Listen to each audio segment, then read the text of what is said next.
الحمد لله بديع الهادي إلى بيان محيا الرشاد أمد أرباب النهى ورسم شمس البيان في صدور العلماء أشهد أن لا إله إلا الله وحده لا شريك له وأشهد أن سيدنا محمدا عبده ورسوله المبعوث رحمة للعالمين اللهم صل على سيدنا محمد وعلى آله وأصحابه أجمعين أما بعد فيا أيها المسلمون أوصيكم ونفسي بتقوى الله فقد فاز المتقون كما قال تعالى يا أيها الذين آمنوا اتقوا الله حق تقاته ولا تموتن إلا وأنتم مسلمون صدق الله العظيم.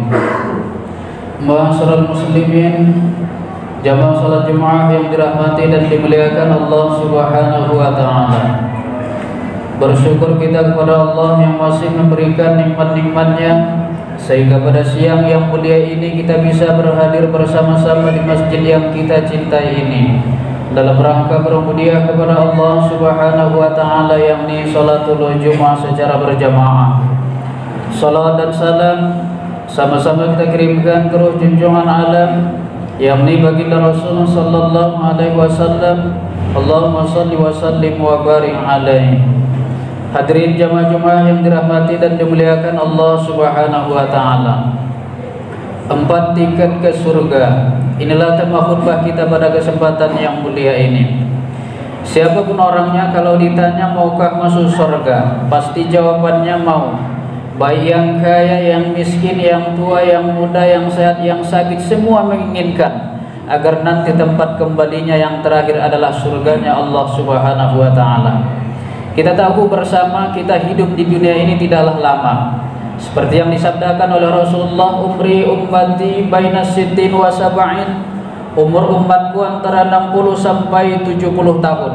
Malahan yang sering kita dengar di pagi hari pengumuman dari masjid, inna lillahi wa inna ilaihi raji'un, telah meninggal dunia si Fulan bin Fulan, tutup usia 40 tahun, 50 tahun, 49 tahun. Jarang kita mendengar di atas 63 tahun. Karena memang kata Rasulullah, mayoritas umatnya berumur antara 60 sampai 70 tahun. Tidak lama kita. Setelah kita di alam dunia ada lagi alam barzah atau alam kubur. Bisa saja di sana kita jauh lebih lama. Bisa 1000 tahun, 100 tahun, jutaan tahun menunggu datangnya hari kiamat. Dan gambaran bagaimana keadaan kita di alam kubur atau di alam barzah, bagaimana kebiasaan kita ketika di dunia. Kita sudah bisa melihat sendiri bagaimana gambaran keadaan kita nanti di alam barzah atau di alam kubur. Orang yang senantiasa beribadah, ikhlas beribadah, ikhlas menjalankan perintah Allah dan menjauhi larangannya, dan bisa dipastikan maka nanti di dalam kubur bisa melihat raudhatan riyadil jannah, taman-taman surga. Sehingga nikmatnya melihat taman-taman surga, kata Rasulullah, 100 tahun di alam kubur, jutaan tahun di alam kubur, ribuan tahun di alam kubur, perasaan baru 1 malam karena nikmatnya melihat taman-taman surga. Ini yang sering kita berdoa, Allahumma ja'al khabarahu raudhatan min riyadil jannah wa la taj'al khabarahu hufratan min hufaril niran, ketika ada saudara kita yang meninggal dunia. Hadirin jamaah Jumat yang dirahmati dan dimuliakan Allah Subhanahu wa taala. Lalu apa 4 tiket ke surga itu? 4 tiket ke surga setelah kita menjalankan kewajiban, kata Rasulullah dalam hadis riwayat Tirmidzi bersumber daripada Abdullah bin Salam, kata beliau, ketika Rasulullah sampai di kota Madinah, orang-orang mendatangi Rasul melihat bagaimana Rasul, dan saya pun ikut dalam gerombolan tersebut. Kata Abdullah bin Salam, saya melihat wajah Rasulullah tak ada tanda-tanda kadzab, tak ada tanda-tanda pembohong dari wajah Rasulullah. Dan yang kata-kata yang keluar pertama kali dari mulut Rasulullah adalah ayyuhan nas absus salam wa at'imut ta'am wasilul arham wa sallu bil lail wan nasu niyamun tadkhulul jannata bisalam, rawahu Tirmidzi. Kata Abdullah bin Salam, kata-kata yang mula-mula keluar daripada mulut Rasulullah, wahai sekalian manusia, tebarkan ucapan salam, beri makan orang-orang yang membutuhkan, hubungkan tali silaturahim, dan sholat malamlah ketika orang sedang tidur, maka masuklah ke dalam surga dalam keadaan selamat, kata Rasulullah sallallahu alaihi wasallam. Yang pertama, kata Rasulullah, tiket kita ke surga setelah menjalankan kewajiban absus salam, tebarkan ucapan salam. Kita umat Islam sudah mempunyai salam sendiri, bukan selamat pagi, selamat sore, selamat siang, selamat malam ataupun salam-salam yang lain. Tapi kita umat Islam sudah mempunyai salam sendiri, yakni ucapan Assalamualaikum warahmatullahi wabarakatuh. Dalam hadis riwayat Ahmad, apa kata Rasulullah? Ketika seorang pemuda mendatangi Rasulullah lalu mengucapkan salam Assalamualaikum, dijawab oleh Rasulullah Waalaikumsalam, kata Rasul, bagimu 10 pahala. Datang lagi seorang pemuda mengucap salam kepada Rasulullah Assalamualaikum warahmatullahi, dijawab oleh Rasulullah Waalaikumsalam warahmatullahi, apa kata Rasulullah, bagimu 20 pahala. Datang lagi seorang pemuda menjumpai Rasulullah mengucap salam yang sempurna Assalamualaikum warahmatullahi wabarakatuh, lalu dijawab oleh Rasulullah Waalaikumsalam warahmatullahi wabarakatuh, kata Rasul, bagimu 30 pahala. Inilah 3 tingkatan salam dalam Islam. Ucapan Assalamualaikum dapat 10 pahala, ucapan Assalamualaikum warahmatullahi dapat 20 pahala, dan ucapan yang sempurna yakni Assalamualaikum warahmatullahi wabarakatuh maka akan mendapatkan 30 pahala. Lalu bagaimana hukum mengucap salam? Hukum mengucap salam adalah disunnahkan. Akan tetapi menjawab salam ketika individu menjadi fardu ain, tapi ketika berjamaah dia menjadi fardu kifayah. Andaikan kita berpapasan dengan seseorang maka dia mengucap salam, kita cuek dan tidak kita jawab, maka kita akan berdosa. Akan tetapi ketika berjamaah salah seorang pun dari jamaah yang menjawab, maka yang lain pun sudah tidak berdosa. Maka langkah baiknya kita sebagai umat Islam, mari sama-sama kita tebarkan ucapan salam. Dan lebih bagusnya lagi seperti yang dikatakan oleh Rasulullah, ma min muslimin yaltaqiyani fayatasafahani illa ayaghfirallahu lahuma qabla ayyatafarraqa. Tidak ada dari 2 orang muslim ketika berjumpa lalu mereka berjabat tangan, melainkan Allah ampunkan dosa-dosa keduanya selama mereka berjabat tangan tersebut. Inilah sebagian dalil bagi saudara kita ketika selesai sholat bersalam-salaman, karena selama bersalam-salaman, kata Rasulullah, maka akan berguguranlah dosa-dosa kita. Maka ketika kita berjumpa dengan saudara kita muslim, ucapkanlah salam Assalamualaikum warahmatullahi wabarakatuh, lalu jabat tangannya. Selain kita mendapatkan 30 pahala, maka kata Rasulullah akan berguguranlah dosa-dosa kita. Hadirin jamaah Jumat yang dirahmati dan dimuliakan Allah, itu tiket kita yang pertama, kata Rasulullah. Setelah menjalankan kewajiban absus salam, tebarkan ucapan salam. Lalu yang kedua, kata Rasulullah, wa at'imut ta'am, beri makan orang-orang yang membutuhkan. Kita harus sama-sama menyadari bahwa apa yang Allah titipkan kepada kita semua itu bukanlah milik kita yang sesungguhnya, tapi yang menjadi milik kita yang sesungguhnya apa yang sudah pernah kita infakkan, apa yang sudah pernah kita berikan di jalan Allah Subhanahu wa taala. Uang yang ada di dompet kita saat ini bisa saja sore nanti miliknya penjaga warung dengan kita berbelanja di warung tersebut, miliknya supir angkot dengan kita menaiki angkot, miliknya supir becak dengan kita menaiki becak. Tapi yang menjadi milik kita yang sesungguhnya apa yang sudah pernah kita berikan, apa yang sudah pernah kita infakkan di jalan Allah Subhanahu wa taala, dan itulah yang menjadi milik kita yang sesungguhnya. Apa kata Rasulullah dalam riwayat Tirmidzi? As-sakhiyu qaribun minallah wa qaribun minan nas wa qaribun minal jannah, wal bakhil ba'idun minallah wa ba'idun minan nas wa qaribun minan nar. Orang-orang pemurah yang tidak menahan-nahan hartanya, dia meyakini bahwa harta yang dititipkan Allah kepadanya ada haknya fakir dan miskin, lalu dia mengeluarkan sebahagiannya, maka kata Rasulullah dekat dengan Allah, dekat dengan manusia, dan dekat dengan surganya Allah Subhanahu wa taala. Akan tetapi sebaliknya orang-orang yang kikir, jauh dari Allah, jauh dari manusia, dan dekat dengan api nerakanya Allah Subhanahu wa taala. Bagaimana dahsyatnya sedekah. 3 tahun yang lalu ada kisah yang sangat viral, seorang supir becak yang setiap hari Jumat siapapun yang menaiki becaknya gratis. Tiba-tiba seorang istri pejabat ban mobilnya bocor, lalu menaiki becak tersebut dan diantar sampai ke rumah. Sampai di rumah dikasih ongkos 100.000. Apa jawaban supir becak? Maaf Bu, hari ini saya sedang sedekah. Dikasih lagi bahkan sampai 300.000. Tetap jawaban yang sama dari supir becak, maaf Bu, hari ini saya sedang sedekah. Sore hari pulang suami, lalu diceritakan, apa kata suami? Ulangi lagi Jumat depan. Diulangi lagi oleh si istri pejabat, bukan ban mobilnya bocor, tapi hanya mengetes bagaimana konsisten atau istiqomahnya seorang supir becak dalam bersedekah tersebut. Diulangi, dinaiki becak yang sama, diantar sampai ke rumah. Sudah disiapkan ongkos 500.000 bahkan sampai 1 juta. Tetap jawaban supir becak, maaf Bu, hari ini saya sedang sedekah. Hari Jumat yang ketiga dites lagi, dinaiki becak yang sama dan sudah disiapkan oleh istri pejabat tadi uang 3 juta.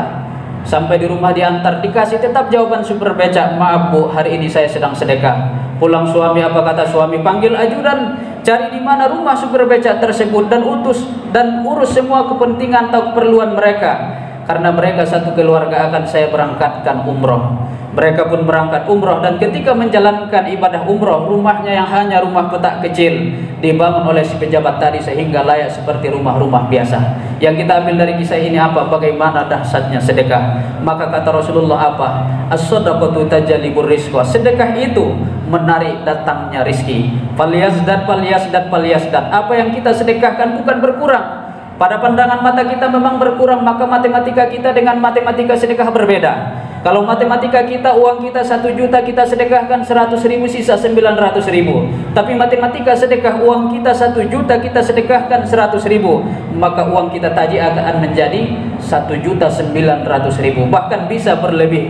Wallahu yudha'ifu liman yasha. Kata Allah, Allah akan melipat gandakan tergantung siapa yang dia kehendaki. Karena 100.000 tadi dikali 10, sisa 900.000 menjadi 1.900.000. Itu kalau kali 10. Kalau Allah lipat gandakan kali 100 atau kali 1000, berapa yang kita dapatkan daripada sedekah yang kita berikan di jalan Allah Subhanahu wa taala. Maka tidak ada alasan, tidak ada kata-kata orang miskin kalau bersedekah tambah miskin, tidak. Malahan dia akan semakin dikayakan oleh Allah. Dan orang kaya semakin dermawan, maka kekayaannya semakin akan dilipat gandakan oleh Allah Subhanahu wa taala. Maka jemaah yang dirahmati dan dimuliakan Allah, kalau saat ini kehidupan kita sempit, maka pancinglah rezeki kita dengan sedekah. Anak kita susah mendapatkan pekerjaan, pancinglah rezekinya dengan sedekah. Anak kita susah sembuh dari penyakit yang bertahun-tahun, sudah berobat ke sana, berobat ke sini, tidak sembuh-sembuh, coba pancing kesembuhannya dengan sedekah. Karena sedekah itu berbagai hal hikmah yang akan kita dapatkan. Lalu yang ketiga kata Rasulullah, tiket kita ke surga setelah menjalankan kewajiban wasilul arham, hubungkan tali silaturahim. Permasalahan yang paling banyak saat ini putus hubungan silaturahim antara saudara kandung dengan saudaranya sendiri. Kenapa? Karena pembagian harta warisan tidak dibagi secara ilmu faraid, sehingga yang laki-laki tidak menerima sama bahagiannya dengan yang perempuan. Padahal dalam Islam kan berbeda bagian laki-laki dengan perempuan. Bagian perempuan itu 2 kali bagian si laki-laki, 2 kali bagian perempuan. Tapi ada orang membagi harta warisan sama rata tidak sesuai dengan ilmu faraid, sehingga apa yang terjadi? Timbul perselisihan antara saudara kandung dan putus hubungan silaturahim. Dan tidak hanya sampai di situ kita menghubungkan silaturahim, kepada tetangga kita juga kita harus menghubungkan silaturahim. Makanya kita heran dan ironis sekali, ada sebagian orang meninggal tetangga sebelah di rumah tak tahu nama, apalagi yang tinggal di komplek-komplek, tak tahu nama asalnya dari mana, karena tidak pernah menghubungkan tali silaturahim. Padahal kata Rasulullah dalam Islam, 40 rumah ke kanan itu adalah saudara kita, 40 rumah ke kiri itu adalah tetangga yang menjadi saudara kita, yang harus kita hubungkan silaturahim kepada mereka. 40 rumah ke depan dan 40 rumah ke belakang, 160 rumah di sekitar rumah kita itu adalah tetangga kita, dan kita harus menghubungkan silaturahim kepada mereka. Apa kata Rasulullah balasan kepada orang yang suka menjalin silaturahim? Man ahabbu ayyubsatallahu fi rizqi aw yunsha fi athari falyasil rahimah. Siapa yang ingin Allah panjangkan umurnya, Allah luaskan rizkinya, maka hubungkanlah tali silaturahim. Ini masih momen Syawal. Kalau masih ada saudara kita yang selama ini bermusuhan, tidak cakapan, datangi, saling memaafkan.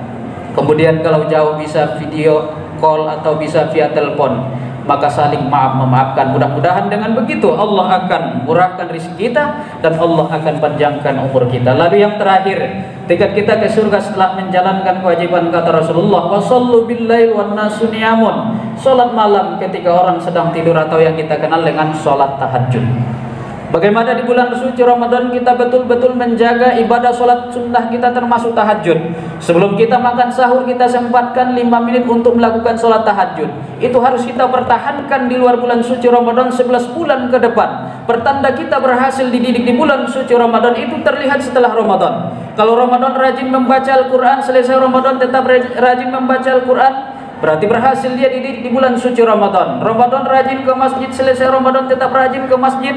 Ramadan rajin bersedekah, selesai Ramadan tetap rajin bersedekah. Dan salah satunya Ramadan rajin sholat duha, sholat tahajud, selesai Ramadan tetap rajin sholat duha dan tahajud. Itu pertanda dia berhasil dididik di bulan suci Ramadan. Kalau ada orang Ramadan hanya rajin sedekah, hanya Ramadan rajin membaca Al-Quran, hanya Ramadan rajin ke masjid, hanya Ramadan rajin sholat tahajud dan duha atau amal-amal soleh yang lain, tapi selesai Ramadan hilang kebiasaan itu pertanda dia tidak berhasil dididik selama di bulan suci Ramadan. Maka selesai Ramadan, Syawal 11 bulan ke depannya tetap kita biasakan sholat tahajud di malam hari. Luar biasa dahsyatnya sholat tahajud. Ada tata cara sholat tahajud yang sangat bagus yang Rasul sampaikan dalam riwayat Bukhari. Apa kata Rasulullah? Man ta'arra thumma qala la ilaha illallah wahdahu la syarikalah lahul mulku wa lahul hamdu yuhyi wa yumiitu wa huwa ala kulli syai'in qadir. Subhanallah walhamdulillah wa la ilaha illallah wallahu akbar wa la haula wa la quwwata illa billah salatan. Thumma yad'u Allahumma ighfirli thumma yusalli qabiltu salatahu. Kata Rasulullah, siapa yang bangun tengah malam, ternyata bangun tengah malam dan bangun kita mau sholat subuh berbeda doanya atau berbeda zikirnya. Kalau kita bangun mau sholat subuh yang kita baca seperti biasa, Alhamdulillahilladzi ahyana ba'dama amatana wa ilaihin nusur. Tapi kata Rasulullah, kalau kita bangun tengah malam, yang kita baca zikir la ilaha illallah wahdahu la syarikalah lahul mulku wa lahul hamdu yuhyi wa yumiitu wa huwa ala kulli syai'in qadir. Subhanallah walhamdulillah wa la ilaha illallah wallahu akbar wa la haula wa la quwwata illa billah. Itu kita baca 3 kali dan posisi masih di atas tempat tidur. Selesai baca itu 3 kali lalu angkat tangan kata Rasulullah, kemudian berdoa, Allahumma ighfirli, ya Allah ampunilah dosa-dosaku, Allahumma ighfirli, ya Allah ampunilah dosa-dosaku. Baru setelah itu ambil air wudhu, maka lakukanlah sholat tahajud. Itu adalah sholat tahajud yang berterima, dan doa setelah itu sangat diijabah oleh Allah Subhanahu wa ta'ala. Kita semua mempunyai permasalahan hidup, kita semua mempunyai kesulitan kehidupan. Maka apapun permasalahan kita, waktu terbaik mengadukannya kepada Allah yaitu di sepertiga malam selesai kita melakukan sholat tahajud.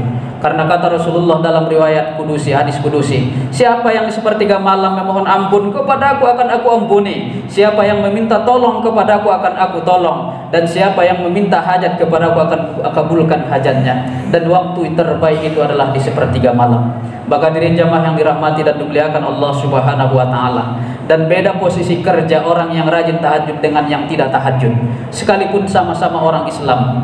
Biasanya orang yang rajin tahajud akan cepat naik karirnya, karena sengaja Allah katakan dalam Al-Quran, wa minal laili fatahajjad bihi nafilatan lak asa ayyab'atsaka rabbuka maqaman mahmuda. Orang-orang yang senantiasa menjadikan malam sebagai ibadah tahajud, sebagai ibadah sunnah, melakukan sholat tahajud kepada Allah, kata Allah, akan Allah tinggikan derajatnya, berbeda dengan orang-orang yang biasa. Maka diri jamaah yang dirahmati dan dimuliakan Allah, kebiasaan kita ini di bulan suci Ramadan, selesai Ramadan kebiasaan tahajud di sepertiga malam tetap kita lakukan. Mudah-mudahan Allah memberikan apa yang kita minta. Amin ya rabbal alamin. Demikian khutbah singkat kita. Itulah 4 tiket kita ke surga. Mudah-mudahan kita bisa mengamalkan setelah menjalankan kewajiban. Tebarkan ucapan salam, beri makan orang-orang yang membutuhkan, hubungkan tali silaturahim, dan sholat malamlah ketika orang sedang tidur. Di akhir hadis apa kata Rasulullah? Tadkhulul jannata bisalam. Setelah kita melakukan itu, silahkan masuk ke dalam surga dalam keadaan selamat, kata Rasulullah sallallahu alaihi wasallam. Barakallah li wa lakum bil Qur'anil azim wa nafa'ani wa iyyakum bima fihi minal ayati wa dzikril hakim wa taqabbal minni wa minkum tilawatahu innahu huwas sami'ul alim.